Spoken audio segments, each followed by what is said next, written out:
Hello students, welcome to my channel. Accountancy and taxation के MCQ हमने start कर चुके थे एसवाई बीकॉम सेमेस्टर 3 के लिए। तो हम सेमेस्टर 3 के 10 एमसीक्यू कंप्लीट कर चुके थे पहले लेक्चर के अंदर, और आज इस लेक्चर के अंदर दूसरे 10 एमसीक्यू सॉल्व करेंगे। ओके, तो जिन स्टूडेंट की केटी है टैक्सेशन के अंदर सेमेस्टर 3 में, जिसके एग्ज़ाम स्टार्ट हो रही है 18 जून से, तो उनके लिए यहाँ पर मैं एमसीक्यू आपको प्रोवाइड करते जाऊँगा। तो चलिए स्टार्ट करते हैं। देखो, इनकम टैक्स इज कौन से प्रकार का, मतलब इनकम टैक्स कौन से टाइप्स का टैक्सेस है। तो प्रोफेशनल टैक्स है, डायरेक्ट टैक्स है, इनडायरेक्ट टैक्स है, या फिर सर्विस टैक्स है। तो आपको पता होना चाहिए कि इनकम टैक्स जो है वो डायरेक्ट टैक्स है, जो अर्निंग मतलब आदमी की अर्निंग या तो जो भी कंपनी है, जो पर्सन है इनकम टैक्स के अंदर, उसकी अर्निंग पे डायरेक्ट लगता है। ठीक है, वो इनडायरेक्ट टैक्स भी नहीं है, वो सर्विस टैक्स भी नहीं है, और नॉट द प्रोफेशनल टैक्स है। ठीक है, वो डायरेक्ट टैक्स है, ध्यान रखना ये चीज़ को। आगे, इनकम टैक्स रेट, ये एक मोस्ट इम्पोर्टेंट क्वेश्चन बनता है। बहुत स्टूडेंट्स को यहाँ पर कन्फ्यूज़न होता है कि इनकम टैक्स का जो रेट होता है, जैसे आप इनकम टैक्स का जो रेट होता है 10%, 20%, 5%, ठीक है, 30%, ऐसे रेट है अलग अलग टाइप्स के इनकम टैक्स में।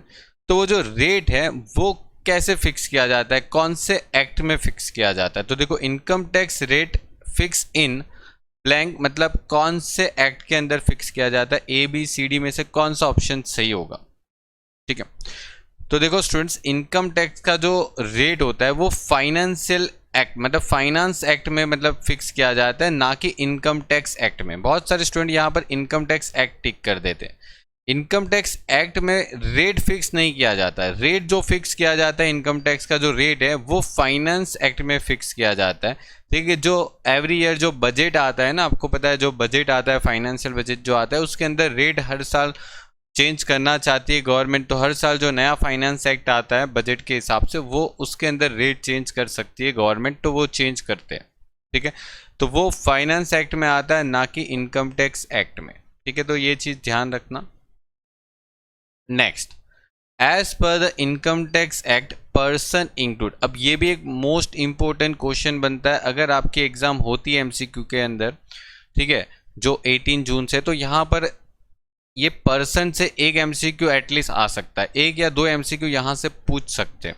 ठीक है, बनते हैं और पूछना भी चाहिए यूनिवर्सिटी को कि पर्सन के बारे में तो आपको पता होना चाहिए कि इनकम टैक्स में पर्सन कौन है। तो as per the income tax act person include, कौन से लोगों को पर्सन में इंक्लूड किया जाता है इनकम टैक्स के पर्पज से। तो देखो, इंडिविजुअल है, HUF है, लोकल अथॉरिटी और ऑल ऑफ द अबव। तो देखो यहाँ पर आपका ऑप्शन जो है ऑल ऑफ द अबव आएगा। और एक चीज़ एक्स्ट्रा भी देखो, पढ़ते जाओ, जब भी एमसीक्यू करते हो तो मैंने आपको हर एक एमसीक्यू के नीचे उसकी जो रिक्वायर कैलकुलेशन के हिसाब से या तो रिक्वायर एक्सप्लेनेशन के हिसाब से मैंने आपको वहाँ पर थियरी भी दे रखी है, वहीं से क्वेश्चन पूछ सकते हैं। जैसे आपको यहाँ से क्वेश्चन पूछ सकते हैं कि इनकम टैक्स में पर्सन की डेफिनेशन जो है वो कौन से सेक्शन के अंदर है, तो 231। पहले तो ये भी याद रखना होता है कि अंडर सेक्शन 231 के हिसाब से, ठीक है, अंडर सेक्शन 2 और सब सेक्शन 31 के हिसाब से इनकम टैक्स के अंदर पर्सन को डिफाइन किया गया।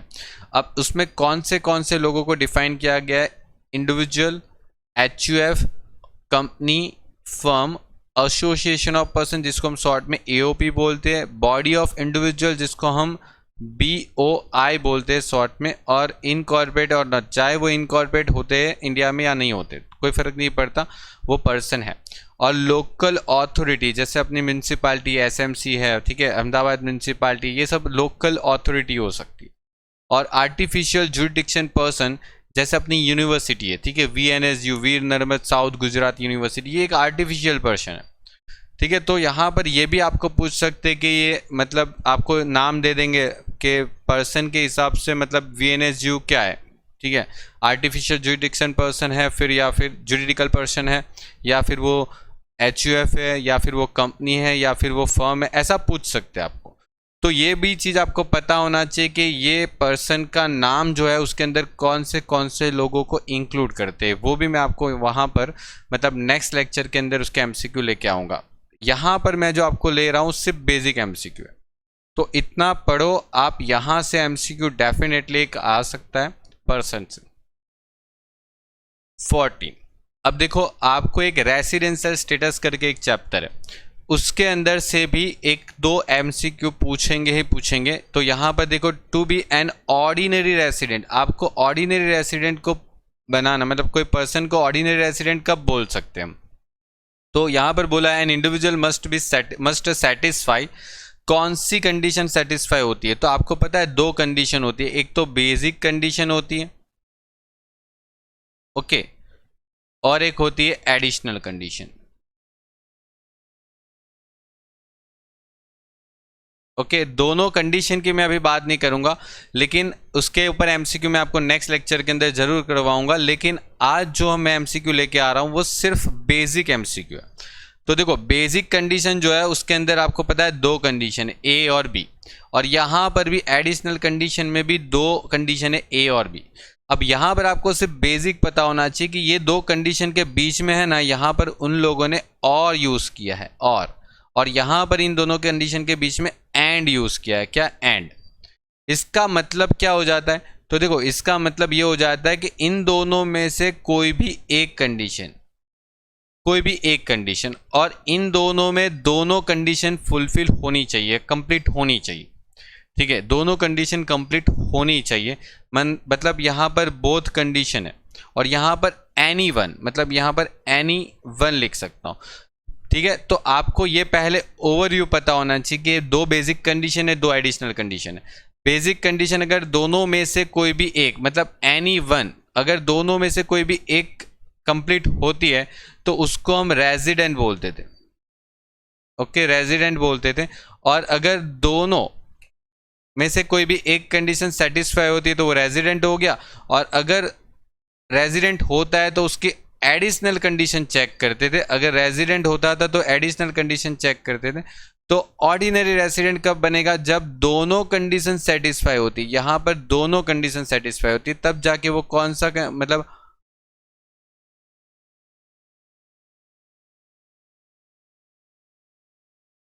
ओके, ऑर्डिनरीली रेजिडेंट बनता है। ठीक है, तब जाके वो ऑर्डिनरी रेजिडेंट बनता है। तो मतलब आपको यहां पर ये पूछा है कि बोथ बेसिक कंडीशन, देखो ये तो गलत हो गया, बेसिक कंडीशन दोनों तो सेटिस्फाई होने की जरूरत नहीं। तो यहां पर देखो बोथ बेसिक कंडीशन लिखा है, तो वो तो गलत हो गया, क्योंकि बेसिक कंडीशन जो है ना उनमें से कोई एक ही सेटिस्फाई होनी चाहिए, एनी वन। ठीक है, तो पहले ये पता होना चाहिए कि बेसिक कंडीशन दोनों में से कोई भी एक सेटिस्फाई होना चाहिए। ठीक है, तो देखो बी और सी में से कौन सा रहेगा? तो देखो लास्ट वाला पढ़ो, बोथ कंडीशन सेटिस्फाई, ओके, और one of the additional condition satisfy. तो देखो ये तो गलत हो गया, क्योंकि जब एडिशनल कंडीशन की बात करते हैं तो हम दोनों कंडीशन सेटिस्फाई होना चाहिए, ये जरूरी है। तो मतलब आपका जो आंसर है वो बी आ जाएगा। ठीक है, तो ये एक बेसिक एमसीक्यू है जहां पर आपको ऑर्डिनरी रेसिडेंट किसको बोलते हैं, तो एक मतलब एक बेसिक कंडीशन सेटिस्फाई होनी चाहिए और एडिशनल कंडीशन दोनों सेटिस्फाई होनी चाहिए, तभी जाके कोई आदमी को हम ऑर्डिनरी रेसिडेंट का नाम दे सकते हैं या स्टेटस दे सकते हैं। ठीक है, और इस कंडीशन का जो रूल्स है, जैसे 183 डेज, मतलब 183 डेज इंडिया में होना, मतलब 182 डेज इंडिया में होना चाहिए, फिर मतलब 60 डेज इंडिया में होना चाहिए, ऐसे मतलब कुछ है ना। तो उसका बात हम बाद में करते हैं। ठीक है, उसके ऊपर एमसीक्यू मैं नेक्स्ट लेक्चर में लेके आऊंगा। ठीक है, चलो, which of the following is a not agriculture income. अब देखो यहां पर ध्यान देना, बहुत सारे स्टूडेंट एग्रीकल्चर इनकम पढ़ लेते हैं, आगे का नॉट नहीं पढ़ते। यहां पर ऐसा पूछा है कि कौन सी इनकम एग्रीकल्चर इनकम नहीं है। ठीक है, तो देखो ये चार में से कोई एक एग्रीकल्चर इनकम नहीं होगी। तो यहां पर देखो, rent on agriculture land received from the tenant और sub tenant, income from the growing mulberry leaves, और income from the cattle breeding and growing flowers. अब देखो यहां पर जो कैटल ब्रीडिंग होती है वो, ये जो होती है वो एग्रीकल्चर इनकम नहीं है, ये नॉन एग्रीकल्चर इनकम है। ये जो है वो नॉन एग्रीकल्चर इनकम है। ठीक है, ये नॉन एग्रीकल्चर इनकम है। तो ध्यान रखना, एग्रीकल्चर इनकम और नॉन एग्रीकल्चर इनकम की लिस्ट आपको पता होनी चाहिए, वो याद रखो। उसमें बहुत सारी मतलब बुक्स में लिखी है agriculture income, non agriculture income, उसको याद रखो। ठीक है, और इसकी डेफिनेशन भी है एग्रीकल्चर इनकम की, वो भी याद रखो। देखो यहाँ पर एक बहुत अच्छा एमसीक्यू है जहाँ पर बहुत सारे स्टूडेंट मिस्टेक कर सकते हैं। Which of the following is a not non agriculture. अब देखो नॉट नॉन बोला है, मतलब नॉन एग्रीकल्चर इनकम नहीं है, इसका मतलब एग्रीकल्चर इनकम कौन सी है वो पूछा है। तो देखो डेयरी फार्मिंग जो होती है ना वो एग्रीकल्चर इनकम नहीं होती। फिशिंग जो होती है, जैसे डेयरी फार्मिंग जो होती है वो एग्रीकल्चर इनकम नहीं होती। आपको पता है डेयरी फार्मिंग जो होती है वो एग्रीकल्चर इनकम नहीं होती। जैसे मतलब गायों का जो दूध होता है वो निकाल के जो बेचते हैं वो एग्रीकल्चर इनकम नहीं होती। डेयरी फार्मिंग टाइप की जो भी एक्टिविटी होती है वो एग्रीकल्चर इनकम नहीं होती। फिशिंग जो मछुआरे वगैरह जो मछलियाँ पकड़ के बेचते हैं वो भी एग्रीकल्चर इनकम नहीं होती, ध्यान रखना। और इनकम फ्रॉम फॉरेन, अब देखो एग्रीकल्चर इनकम जो है वो फॉरेन कंट्री से, अगर बाहर की कंट्री से मतलब out of India, foreign country out of India मतलब आउट ऑफ इंडिया से जो भी मतलब आपको एग्रीकल्चर इनकम मिलती है वो भी एग्रीकल्चर इनकम नहीं मानी जाती, उसके ऊपर इंडिया में टैक्स लगता है। तो ये सबके ऊपर टैक्स लगता है, टैक्सेबल है, इनके ऊपर टैक्स लगता है। तो income from growing bamboo, bamboo मतलब आप सापुतारा वगैरह जाते हो तो बाम्बूस वगैरह मतलब वहाँ पर ज़्यादा होता है, ठीक है। तो जो बाम्बूस को ग्रो करके मतलब उसकी जो खेती करके जो उसकी एग्रीकल्चर एक्टिविटी करके जो उसका बना के मतलब बेचते हैं या तो उसको ऐसे भी बेचते हैं, तो ये जो इनकम फ्रॉम द ग्रोइंग बाम्बूज होता है वो आपका एग्रीकल्चर इनकम होता है। उससे जो भी इनकम मिलती है उसके ऊपर टैक्स नहीं भरना पड़ता, जो बाम्बू को मतलब फार्मिंग करके उसको बेचते हैं, ठीक है। मतलब बाम्बू को ग्रो करते हैं अपने फार्म में फिर उसको बेचते हैं, उसके लिए एग्रीकल्चर इनकम नहीं होती, ठीक है। चल, which of the following is agriculture income. अब देखो वापस आया वही सेम टॉपिक, मतलब यहाँ से आपको पूछेंगे, देखो 110% यहाँ से 2 MCQ 1 MCQ तो मिनिमम आने ही वाले। मैं आपको यहाँ पर इस टाइप के टॉपिक करवा रहा हूँ जो 100% श्योर है, जिसमें से 1 या 2 MCQ उसके आसपास से आएंगे। मैं ये नहीं बोलता हूँ सेम टाइप का क्वेश्चन पूछ ले। एग्रीकल्चर इनकम, रेजिडेंशियल स्टेटस, यहीं से क्वेश्चन आने वाले इस टाइप से। यहाँ पर आपको पूछा है agriculture income, income of the salt. अच्छा देखो, जो नमक होता है ना, मतलब समुंदर के किनारे जो नमक की फार्मिंग कर, मतलब नमक जो पानी भर के वो नमक बनाते, याद होगा तो आपने शायद देखा भी होगा। तो ये जो नमक का जो होता है, नमक प्रोडक्शन जो होता है, ठीक है, जो समुंदर के किनारे पे आप जाओगे तो मिल जाएगा इस टाइप की एक्टिविटी, तो वो आपकी एग्रीकल्चर इनकम नहीं होती, क्योंकि वो आपकी जो लैंड होती है उससे थोड़ी वो होता है। नमक तो जो समुद्र के पानी को सुखा के मतलब बनाया जाता है, इसीलिए ये एग्रीकल्चर इनकम नहीं है, ठीक है। नमक की जो इनकम है उसके ऊपर टैक्स लिया जाता है। Income from the supply of water for irrigation purpose, मतलब समझो कि एक खेत है और खेत में पानी तो चाहिए ना, मतलब पानी तो डालना पड़ेगा ना, तो पानी की सप्लाई जो करता है, मतलब कुछ लोग होते हैं कि पानी मतलब जो वाटर होते हैं वो सप्लाई करते हैं फार्मर को, तो उससे जो फार्मर के पास से पैसा लेते हैं, ठीक है, जो पानी सप्लाई करने का, वो भी एग्रीकल्चर इनकम नहीं होता है, उसके ऊपर टैक्स लगेगा उसको। Income from sales of replantation tea और income from the earth for brick making मतलब जो आपकी जो घर बनती है ना, आपकी घर की जो दीवारें बनती है उसकी जो ईंटें होती है, वो जो रेड कलर की जो ईंटें आती है, वो ईंट बनाने का जो चलते हैं, मतलब वो ईंट बनाने के लिए जो एक्टिविटी होती है, वो जो एक्टिविटी है वो भी एग्रीकल्चर इनकम नहीं है।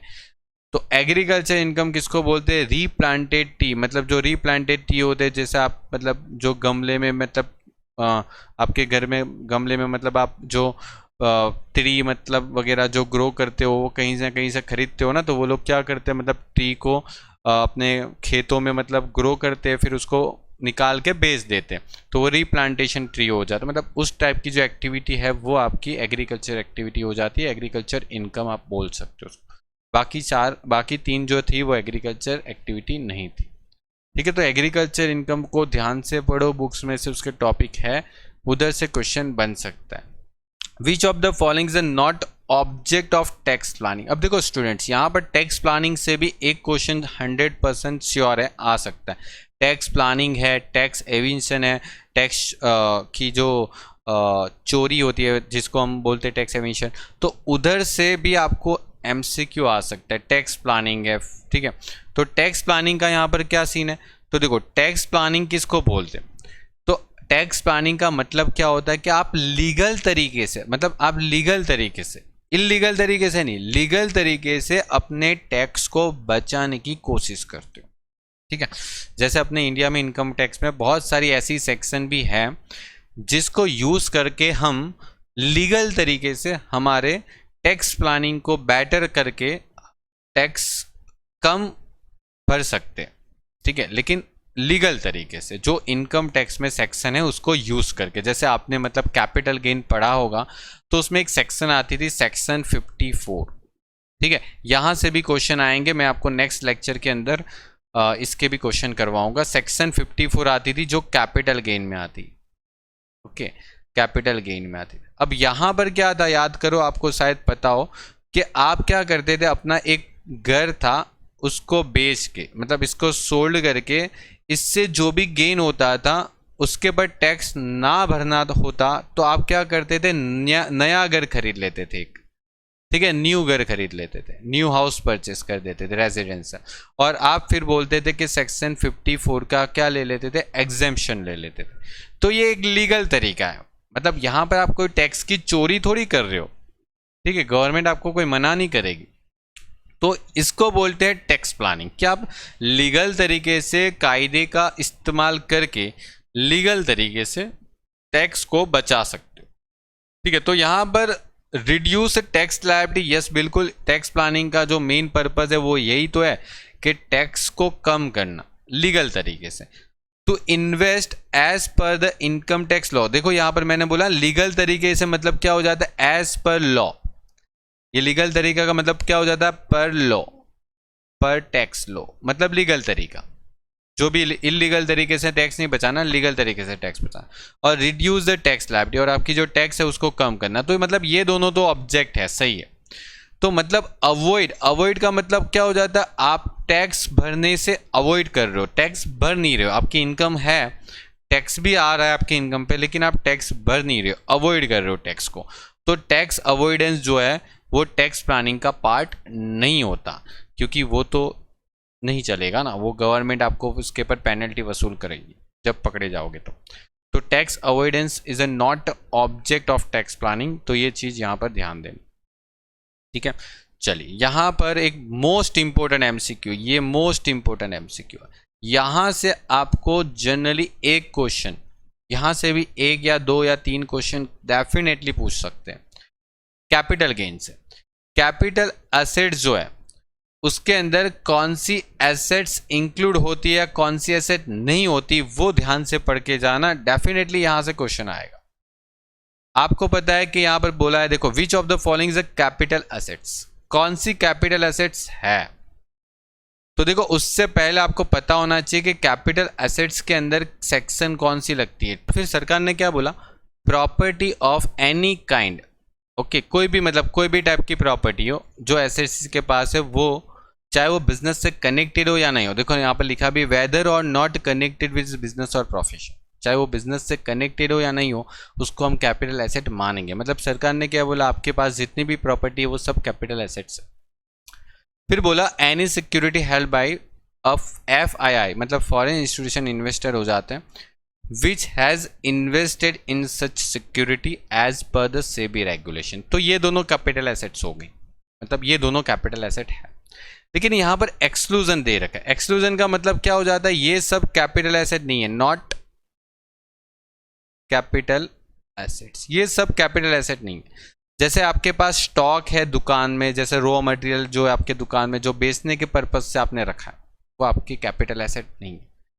पर्सनल इफेक्ट वाली जो भी एसेट्स हैं, मतलब पर्सनल इफेक्ट वाली जो भी एसेट्स हैं, जैसे कि मूवेबल प्रॉपर्टी आपके घर पे, वेयरिंग अपीयर जैसे कि आपके कपड़े, आपके घर में फर्नीचर है, AC फ्रिज टीवी है, ये सब आपकी कैपिटल एसेट नहीं है, क्योंकि आप उसको रेगुलरली यूज करते हो। पर्सनल इफेक्ट वाली एसेट्स है। रूरल एग्रीकल्चर लैंड, मतलब गांव में जो खेती की, मतलब जो गांव में खेती की जो जमीन वगैरह जिसके ऊपर खेती हो रही है, फार्मिंग हो रही है, तो उसको भी कैपिटल एसेट नहीं माना गया। और 6% गोल्ड बॉन्ड, 7% गोल्ड बॉन्ड, ठीक है, नेशनल डिफेंस बॉन्ड, ये सब भी कैपिटल एसेट का पार्ट नहीं है। और गोल्ड डिपोजिटरी बॉन्ड और गोल्ड डिपॉजिट स्कीम अंडर 999 करके जो है 1999 में आया था, ये मतलब डिपॉजिटरी स्कीम था जो गवर्नमेंट ने इश्यू किया था। जो deposit certificate issue under the gold monetization scheme under 2015 and 2018, ठीक है, ये भी आपको जो बॉन्ड अगर आपके पास है तो उसको कैपिटल गेन नहीं लगेगा अगर उसको ट्रांसफ़र करते हो या बेचते हो तो, ठीक है। तो ये जो दो स्कीम के अंदर जो बॉन्ड है, मतलब गोल्ड बॉन्ड है, ठीक है, 7% है, जो 1977 में आया था, फिर 1980 में आया था, तो ये सब इतना पूछेंगे नहीं, लेकिन एक बार याद रख लो, ठीक है।